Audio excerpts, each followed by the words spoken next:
Hi, welcome to my first video blog.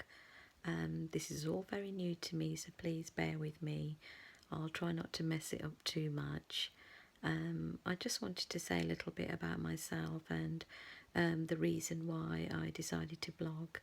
2 years ago I was diagnosed with fibromyalgia, symptoms which I'd had for probably 5 years or longer. Couldn't understand what was happening, why it was happening, but I knew something was wrong. I was encouraged to go to my GP, try to get a referral for rheumatology, and that was when I was officially diagnosed.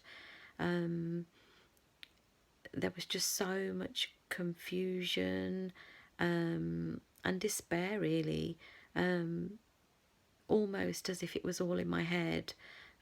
Couldn't understand why my body was in so much pain, why I was so fatigued, and why I couldn't sleep, and why my skin had just become so sensitive, to the point where stepping outside for a few minutes and I would burn.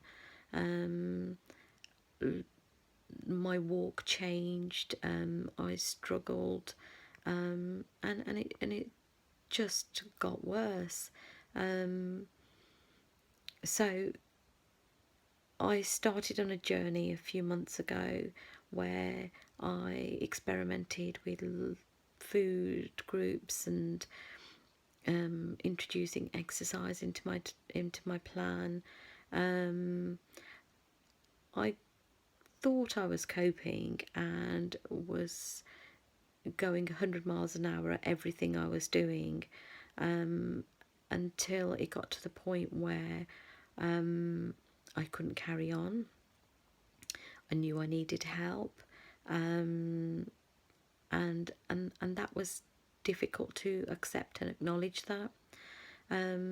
So I wanted to share my story, really, and I want to share what I learn, and all the trials and errors that I've gone through and will go through, in the hope that it might help somebody out there. And also I'm hoping that my blog will encourage others to share what works for them, or look for support themselves.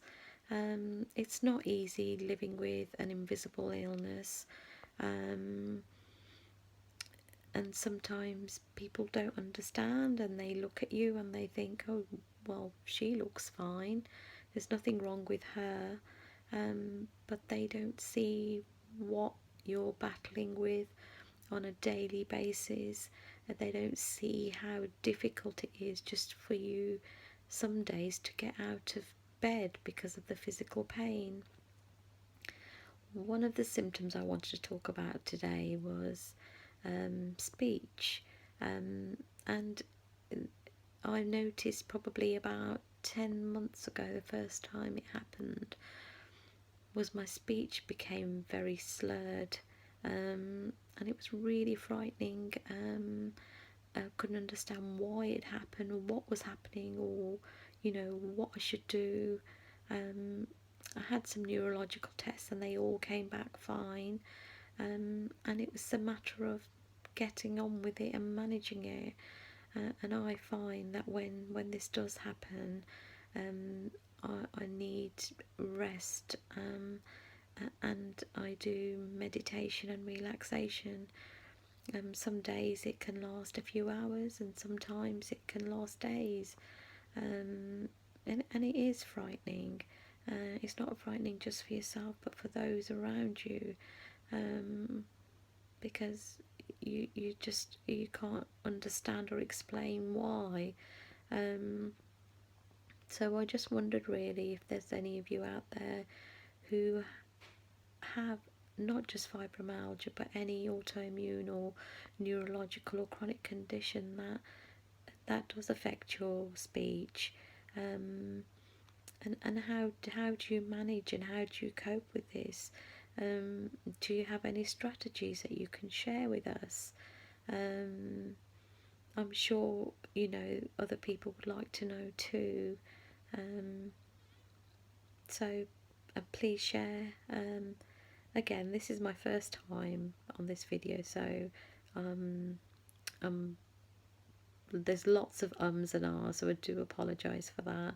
And also, it's difficult to decide what medium to choose to share my information with you all.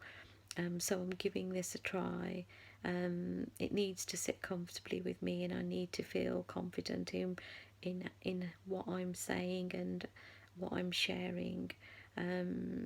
If you look at some of the other posts, I've put on some very personal information.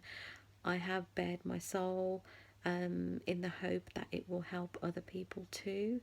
If you've got any questions, then please post them, please ask me. I will get back to you.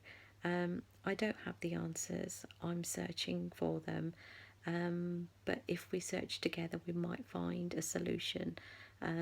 So I hope you like my blogs, and I hope you keep following, and sharing, and you know, I look forward to engaging with you.